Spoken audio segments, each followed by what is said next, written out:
crucial crossroads for one of the NHL's most storied franchises. We're talking about the Toronto Maple Leafs and their star forward, Mitch Marner. Is it possible that letting him walk could be the best thing for them? Or is it pure lunacy? Let's peel back the layers and see what the numbers really say. The looming salary cap minefield. Anchor. Folks, gather round, because the 2025 offseason isn't just another summer for free agency. It's a salary cap minefield. With the cap set to explode, Brian Burke's famous credo, "The biggest mistakes get made on July 1st," is about to be more relevant than ever. Why, you ask? Because the pool of high-level free agents is, well, it's thin. Sigh. In fact, it's startlingly shallow. This year, the player drawing the most attention, the biggest fish in this decidedly small pond, is Mitch Marner. But behind him, there's significant drop-off to names like Matt Duchene, Sam Bennett, John Tavares, Brock Boeser, and Aaron Ekblad. Now, compare that to July 1st, 2026. Picture this. A potential lineup of Connor McDavid, Kirill Kaprizov, Jack Eichel, Artemi Panarin, Kyle Connor, and John Carlson all potentially available. Some certainly will extend with their current clubs, but the mere list of players who could be on the market a year from now should make every general manager pause. It should make them think twice, 3 times, maybe even a dozen times before signing a bloated, potentially franchise-crippling contract this July. The simple reality is this. The supply of truly valuable players in 2025 is incredibly short. And when supply is short and demand is high, what happens? Overpayments. It's almost guaranteed. And to win the Stanley Cup, you need players who overperform their contracts. You need efficiency. Every single inefficient contract is a burden, a chain around a team's neck, holding them back from true contention. The power of contract efficiency, learning from the best. Anchor. Now, I know some of you are thinking, but what about tax-free states? Don't they have an advantage? And yes, there's merit to that. But here's the kicker. Many of the top players, the real difference makers, actually overperform the delta between their contract value and that tax-free discount. This isn't just about avoiding taxes. It's about maximizing every single dollar. Let me give you a prime example. Sam Reinhart, a pivotal piece for the Florida Panthers, likely would have commanded a $10 million average annual value on the open market, but he took $8.625 million to remain with the Panthers. And according to my model, a model that doesn't just look at stats, but at true on-ice impact, Reinhart's actual value is closer to $12.6 million. Think about that. The Panthers are getting an extra $2.6 million in value, on top of the tax discount. That's how you build a winner.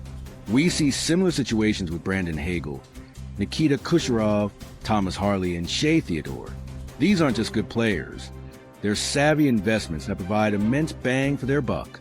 And it's not just tax-free states benefiting. Elite players in non-tax-free states are also dramatically overperforming their contracts. Look at Cale Makar, Adam Fox, Seth Jarvis, and Nico Hischier. They're all delivering far more value than their paychecks suggest. Perhaps the most stunning example? The Edmonton Oilers, where Connor McDavid, Leon Draisaitl, Evan Bouchard, and Zach Hyman are significantly overperforming their contract values. Even Draisaitl's mammoth extension is expected to be efficient when it kicks in. And for Evan Bouchard, any contract with an AAV below $9.5 million will be considered efficient. That, my friends, is how you create depth. That's how you contend year after year. The Marner conundrum. A $14 million question mark? Anchor. So, let's bring it back to Toronto and the man of the hour, Mitch Marner. Reports suggest he's looking for a deal in the neighborhood of $14 million per year. $14 million. But an efficient contract for a player of Marner's caliber, based on the numbers, would be closer to $12 million. That $2 million difference? In a cap-strapped league, that's not pocket change. It's the difference between building a balanced, cup-contending team and being perpetually stuck in the middle. And then there's a chatter around Sam Bennett, another player represented by Darren Ferris, who's rumored to be seeking around $9 million AAV. Let that sink in. $9 million for a player whose career high is a mere 51 points? That would put him on par with an elite second-line center, despite producing like a low-end second liner or a high-end third liner. While I readily acknowledge the legitimate arguments for Marner's exceptional regular season value and Bennett's undeniable playoff grit, any team with serious Stanley Cup aspirations simply cannot afford to pay these players 10% above their actual value. It's not just a bad deal. It's a strategic misstep that could haunt them for years. Given Toronto's current cap structure, extending Marner at that rumored price tag is highly unlikely to result in long-term success. It would be prohibitive, a financial anchor that would severely limit their ability to balance the rest of the lineup. If Marner truly wants to play for a contending team and win, then contract efficiency isn't just important, it's paramount. If we apply the same efficiency as the upcoming Draisaitl contract, a comparable that Marner's camp is reportedly using, anything more than $12 million would effectively handicap Toronto's ability to contend. And that's if Marner performs to Draisaitl's playoff level, which, let's be brutally honest, has yet to occur. For Marner to have a truly valuable contract, one that mirrors the impact of a Reinhart, Kucherov, or Kaprizov, he'd need to sign for around $10 million AAV. Anything more is a luxury the Maple Leafs simply cannot afford if they're serious about winning. A necessary shakeup. Toronto's path forward. Anchor. It has never been clearer. A major shakeup is needed in Toronto. While there have been countless Knicks trades that could have allowed Toronto to make significant changes over the past few years, they're now faced with the grim reality that a superstar caliber player will likely be lost for nothing. However, and this is crucial, Toronto absolutely cannot afford to extend Marner on an inefficient contract, especially when his inconsistent playoff performances are factored in. So how should they proceed?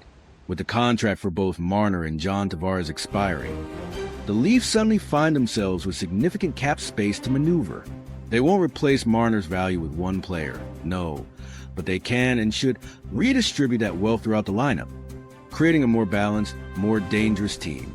Tavares, bless his heart, is likely to extend in Toronto, and the rumored AAV is around $5 million. That, my friends, is an efficient contract for a middle six center, particularly one who scored 38 goals in 2024-25. The Leafs should also wisely avoid a bridge deal for restricted free agent Matthew Knies, instead opting for a long-term deal in the neighborhood of $8.5 million AAV. Think about it. Combined, that costs less than Marner's rumored ask, and the combined value of Knies and Tavares would actually outweigh the value of Marner. It's simple, effective math. Toronto should also confidently expect Easton Cowan to contribute in a middle six role on his entry-level contract next season. And it is almost imperative that Toronto GM Brad Treliving trades two of David Kamp's, Kaye Jarnkrok, Max Domi, and Nick Robertson. The cap space freed up by these moves could then be strategically used to sign players like Matt Duchene, Brad Marchand, or Pius Suter, all of whom will provide significantly more value in elevated roles. This set of restructures would finally allow Toronto to boast three genuinely productive lines. Remember the Florida Panthers' third line? They were the difference makers in the Leafs series loss. And why? Because efficient contracts at the top of Florida's roster allowed for a far more balanced approach to their lineup. It's a blueprint for success. The Sam Bennett trap, a cautionary tale. Anchor. And speaking of the Panthers, there are rumblings that the Leafs have an interest in Sam Bennett. While it's easy to understand the appeal, let's pump the brakes for a second and remember the player Bennett was before Florida. In Treliving's prior role as Flames GM, he actually traded Bennett out of Calgary for spare parts because the player simply couldn't find his game. Bennett is a perfect fit in Florida, no doubt, but much of his value comes from the extracurricular activities, the agitation, the grit, rather than consistent offensive production. And if those extracurricular activities were to be more heavily